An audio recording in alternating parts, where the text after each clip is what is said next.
एक महत्त्वाची बातमी, राष्ट्रवादी काँग्रेसचे अध्यक्ष शरद पवारांचं आत्मचरित्र वादग्रस्त ठरण्याची चिन्ह आहेत। कारण यूपीए सरकारबाबतची आक्षेपार्ह प्रकरणे मराठी आत्मचरित्रात आहेत, मात्र इंग्रजी आत्मचरित्रातून ती नेमकी गायब आहेत।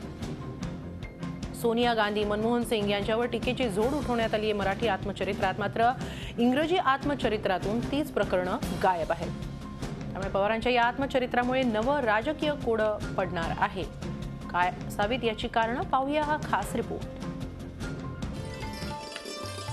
शरद पवारांच्या अमृत महोत्सवी कार्यक्रमाला दिल्लीत सगळेच जानेमाने वजनदार राजकीय नेते एकाच व्यासपीठावर जमले होते। सत्ताधारी आणि विरोधकही दोघांनाही एकत्र आणण्याची किमया साधली ती शरद पवारांनी।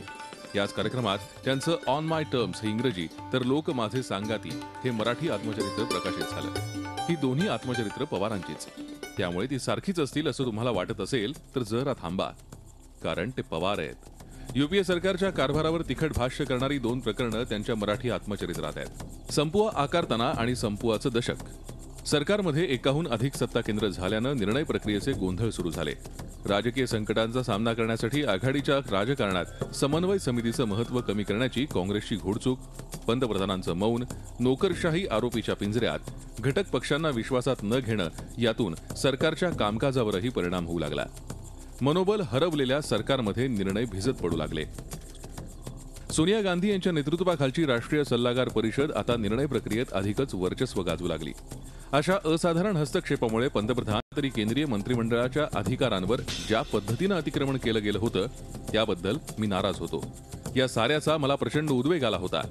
डॉक्टर मनमोहन सिंग यांच्या योगदानाबद्दल, त्यांच्या विद्वत्तेबद्दल आदर बाळगूनही सरकारच्या प्रमुखानं देशहिताच्या दृष्टीनं अधिक कणखर भूमिका घ्यायला हवी होती, अशा शब्दात पवारांनी मनमोहन सिंग यांच्यावर नाराजी व्यक्त केली आहे। शरद पवार यांच्या इंग्रजी आत्मचरित्रात यूपीए संबंधित ही दोन प्रकरणं चक्क गायब आहेत। आम्हाला सूत्रांकडून मिळालेल्या माहितीनुसार आत्मचरित्रात ही दोन्ही प्रकरणं होती, मात्र ती काढून टाकण्याचा निर्णय अचानक घेण्यात आला।